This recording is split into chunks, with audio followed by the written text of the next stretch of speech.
अम्बासा में एक बार फिर बिजली की टूटी तार गिर गई, जिससे एक किशोर जिंदगी और मौत से जूझ रही है। इस घटना से भड़की भीड़ ने इलाके को जंग का मैदान बना दिया। हालात में काबू पाने के लिए पुलिस को लाठीचार्ज का सहारा लेना पड़ा। धौलाई जिले के अम्बासा निवासी बिजली की टूटे तारों से जुड़ी लगातार हो रही घटनाओं के बाद दहशत और गुस्से में भर चुके हैं। बुधवार को अम्बासा बाजार में फिर से वही दुखद घटना दोहराई गई।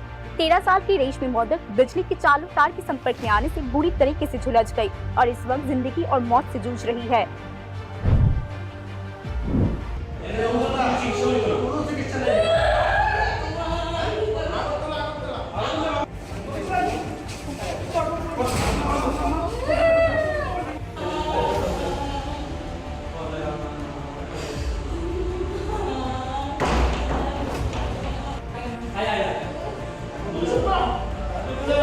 रेशमी मोदक মন্টি মোদক 13 বছরের মেয়ে, আম্বাসা বাড়ি।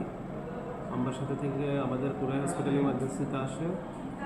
History of touch with high voltage wire, high voltage তারের সাথে সম্পর্ক হয়, যার কারণে পুরো শরীরেই বার্ন ইঞ্জুরি ছিল। বেশি ছিল পিঠে, হাতে, গলাতে এবং পায়ে। পেশেন্ট যখন আমাদের এখানে আসে খুব আশঙ্কাজনক অবস্থায় ছিল। পেশেন্টকে প্রাইমারি ট্রিটমেন্ট, প্রাইমারি চিকিৎসা দেওয়ার পরে আমরা ইমার্জেন্সি আগরতলা জিবিপি হসপিটালে রেফার করা।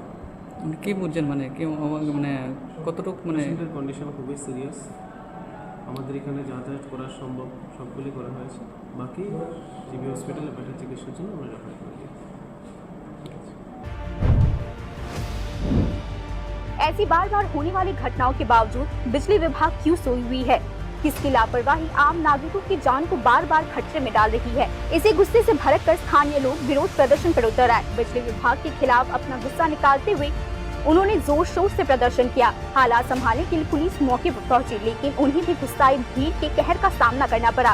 अम्बासा पुलिस स्टेशन के ओसी नंदन दास प्रदर्शनकारियों द्वारा फेंके गए ईंट और पत्थरों की चोटों से गंभीर रूप से घायल हो गए। सिर से तेजी से खून बहने के कारण उन्हें तुरंत मौके से हटना पड़ा। आगे हॉस्पिटल एक गाड़ी लो ना, आगे अरे एक गाड़ी लो ना, ए काटे गाड़ी लो ना, गाड़ी कौन लो गाड़ी, ए गाड़ी ले आओ, ए तापरी गाड़ी गाड़ी सामने सामने, ए गाड़ी गाड़ी गाड़ी गाड़ी ए गाड़ी गाड़ी गाड़ी लो और गाड़ी गाड़ी ए गाड़ी गाड़ी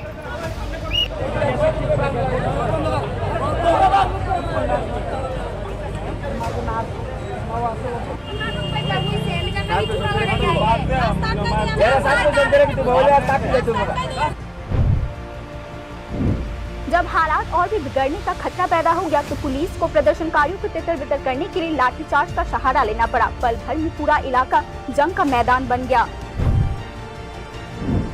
ওই বাড়ির একটা বাচ্চা মেয়ে মন্টি মোদক, ওনার ওই ইলেকট্রিকের তার ছিঁড়া, তার বাচ্চার মেয়ের শরীরে পড়ে গেছে। বাচ্চার অবস্থা করুন খারাপ। এর আগেও আম্বাসা 2-3 বার তার ছিঁড়ছে। ইলেকট্রিক ডিপার্টমেন্টের একদম প্রচণ্ড গাফিলিতি। আমি এজ এ ভাইস চেয়ারম্যান হিসেবে করতেছি, ইলেকট্রিক ডিপার্টমেন্টের প্রচণ্ড গাফিলিতির কারণে বারবার তার ছিঁড়ছে। আমরা বারবার রিকোয়েস্ট করছি ইলেকট্রিক ডিপার্টমেন্টে, বাট তাদের পক্ষ থেকে কোনো রেসপন্স নাই। আমি মাননীয় মন্ত্রী, বিদ্যুৎ মন্ত্রীর দৃষ্টি আকর্ষণ করছি। উনি আমাদের এই বাচ্চারা আমরা এখন জীবিতে রেফার করছে। আমি ওনার দৃষ্টি আকর্ষণ করছি আপনার মাধ্যমে, তাদের ব্যবস্থা করে বাচ্চারা, আমাদের এলাকার বাচ্চা মেয়ে, একটা 13 বছরের বাচ্চা মেয়ে, অবস্থা খারাপ। আমি মাননীয় বিদ্যুৎ মন্ত্রীর দৃষ্টি আকর্ষণ করছি। আর কি বলবো, বাকি আমি ডিএম সাহেবের সঙ্গে কথা বলেছি, ডিএম সাহেব ব্যবস্থা নেবেন। কিন্তু এই তার এখন ছিঁড়া পড়ে আছে, ইলেকট্রিক ডিপার্টমেন্টের কোনো হেলদোল নাই, বারবার আমবাসায় ঘটনা ঘটছে। আমি আর কি বলবো, এক সপ্তাহ আগে একটা টমটম জানি, আই নো বাট সেই ব্যবস্থা তারা করেনি। কোন ইলেকট্রিক ডিপার্টমেন্টের প্রচন্ড গাফিলতি। प्रशासन के आखिरकार हरकत में आने से पहले और कितने लोगों की जान जाएगी? बिजली के बुनियादी ढांचे के इस कुप्रबंधन के लिए कौन जवाबदेही है? ये वो सवाल है जो आम जनता अब उठाने लगी है। स्थानीय लोगों ने मांग की है कि इसके लिए जिम्मेदार लोगों की तुरंत पहचान की जाए और उन्हें कड़ी से कड़ी सजा दी जाए। इसी बीच उस घटना के बाद जिसमें बिजली का तार टूटने से एक नाबालिग लड़की घायल हो गई थी, बिजली विभाग ने 2 अधिकारियों को कारण बताओ नोटिस जारी किया है, जिसमें अम्बासा के डीजीएम भी शामिल है। Bureau report, news now.